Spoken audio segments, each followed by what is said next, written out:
मित्रांनो, सध्या जपानमधल्या एका माकडाच्या पिलाची ही कहाणी जगभरात व्हायरल होत आहे. जन्मानंतर अवघ्या काही दिवसातच याची आई याच्यापासून दुरावली. एकटं पडलेलं हे पिल्लू जेव्हा इतर माकडांकडे मायेची याचना करायला गेलं, तेव्हा स्वतःच्याच जातीच्या लोकांनी त्याला झिडकारलं. कधी कधी निसर्गाचे खेळ पाहून असं वाटतं की नशिबाचे तडाखे फक्त माणसांनाच नाही, तर या अबोल जीवांनाही तितकेच सोसावे लागतात.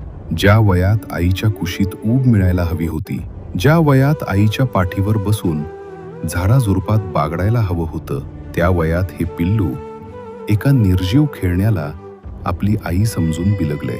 ते खेळणं बोलत नाही, ते खेळणं त्याला कुरवाडत नाही, पण या माकडाच्या पिल्लासाठी ते खेळणंच आता त्याचा भाऊ, मित्र आणि संपूर्ण संसार झालाय. दुर्दैव बघा, रक्ताची नाती जेव्हा पाठ फिरवतात